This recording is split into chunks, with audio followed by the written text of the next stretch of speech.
Guys ఇప్పుడు ఎంతమంది course నేర్చుకుంటున్నారు, ఎంతమంది జాబ్స్ తెచ్చుకుంటున్నారు? చాలామంది చాలా ఫ్రీక్వెంట్గా నన్ను ఇదే పాయింట్ గురించి జేఎన్టీయూలో ఒక 8-9 మందికి 19 లక్షల ప్యాకేజ్తో వచ్చింది, ఒక పర్సన్కి ఏమో 2 కోట్ల ప్యాకేజ్ వరకు వచ్చిందని చెప్పి నేను చెప్పడం జరిగింది ఆ వీడియోలో. చెప్తే కొంతమంది స్టూడెంట్స్ ఏం మాట్లాడుతున్నావు, కొంచెం ఆపు, సరే వాళ్ళ వేలో వాళ్ళ వే ఆఫ్ వాళ్ళ ఫ్రస్ట్రేషన్ వాళ్ళు చూపించారు, నేను కాదనట్లేదు.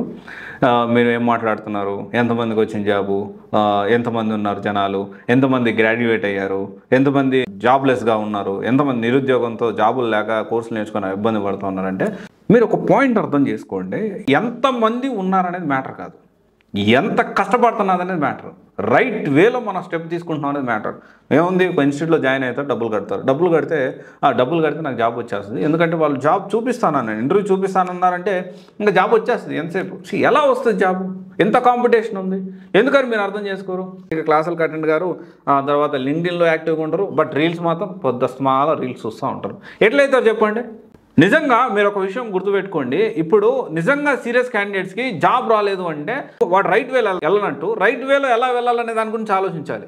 నాకు జాబ్ రాదులే అంటే ఎట్లా? జాబ్ తెచ్చుకునే వాళ్ళు 10 మంది, ఇప్పుడు 9 మందికి జాబ్ వచ్చింది ఎగ్జాంపుల్ అనుకుందాం. రీసెంట్గానే ఒక 10 మందికి జాబ్ వచ్చింది, 19 లక్షల ప్యాకేజ్తో 20 లక్షల ప్యాకేజ్తో జాబ్ వచ్చింది. ఆ 10 మందిలో మీరు ఎందుకు లేరు? సరే ఓకే, 19 లక్షల ప్యాకేజ్ అందరికీ రావాలని లేదు, 3 లక్షల ప్యాకేజ్ తెచ్చుకోలేరా? నెలకి 25,000, 10,000తో జాబ్ స్టార్ట్ చేయలేరా?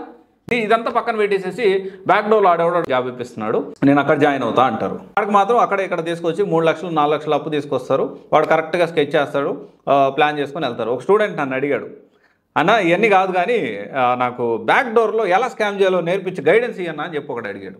అతను సర్కాస్టిక్ వేలోనే అడిగాడు పాపం స్టూడెంట్. తప్పనట్లేదు నేను, అలాగే ఉంది.